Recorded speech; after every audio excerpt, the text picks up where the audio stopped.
This step is going to look at how to draw boxes below the horizon line. So we've done some above and some on the horizon line in previous steps. Now we're going to look at the space underneath of the horizon line to draw these boxes. So I mentioned in one of the previous videos where if you were standing on the horizon line and you were looking up at this cube, you're going to see the bottom and the side of it based on where you're standing. If you're standing on the horizon line and you look to your left or your right, you're going to see the sides of the boxes. You wouldn't see the top or the bottom because they're eye level with you on the line. If you're still on this line and you're looking down and you see these cubes below, you're now going to be looking at the top and the sides of the boxes. So it's like, you know, what we have here, only it's reversed. So the cubes on the top, you're going to see the bottom, and the cubes on the bottom, you're going to see the top. So rules of 1 point perspective are exactly the same. We're going to set up the front of our cube or our box just like we would for any of the other steps. So just a reminder to keep your ruler straight. So use your edge of your paper to map out the front of your cube and keep your lines as straight as possible. All right, so as I mentioned earlier and in the previous video, even like a little skewed line can really throw off your drawing, so it'd be a shame to, you know, have them all straight and then get wonky on a few and have them throw off the look. So you want to make sure you're keeping that ruler absolutely straight each time. So same rules of 1 point perspective. We're going to connect the corners of our box to the vanishing point. So I'm lining up my ruler on the point and on the corner of the box. And I'm drawing those orthogonal lines in. So orthogonals are the ones that go from the corner of my shape to the vanishing point. All right, so I'm working on these 3 corners here. All right, and then the final one I don't have to draw because it cuts through my cube. And that's one that I would just erase anyway.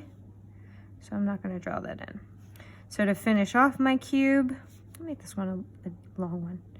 To finish off my cube, I'm going to draw a vertical line for the back. So remember, these lines mirror each other. This is a vertical line, so this is a vertical line.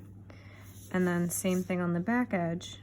I want to make sure I have a straight line, and I'm lining it up with where my previous line stopped because it's creating a corner.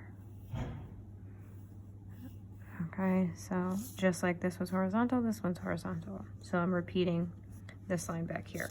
So you can see my cube really looks like it's getting smaller as it's traveling back in space, which is the effect of 1 point perspective. So I just take out my unnecessary orthogonal lines and I'm left with my box. So I'll show you what one looks like directly below, because I haven't done one of those yet. So I'll put my box in.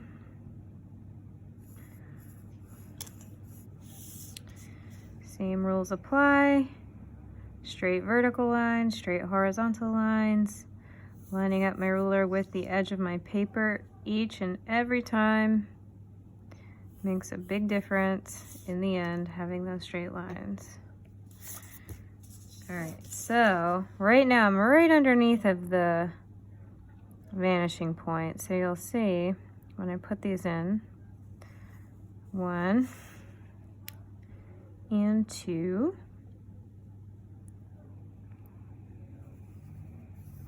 All right, if I were to go to draw this one in here, once I have it lined up, if I were to draw this in, it's just going to cut through the front of my cube. So just kind of the same effect as when it was lined up with the point this way.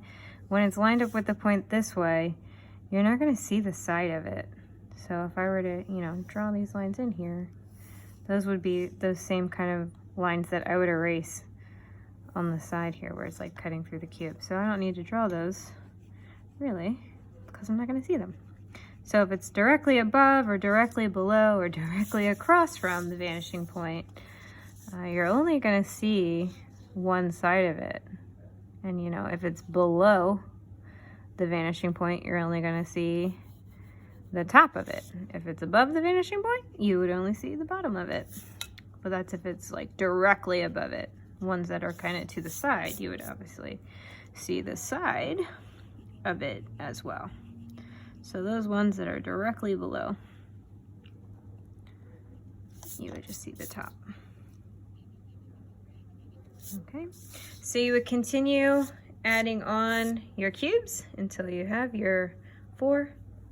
And then once you're done that, you'll move on to the final step, which is overlapping your boxes.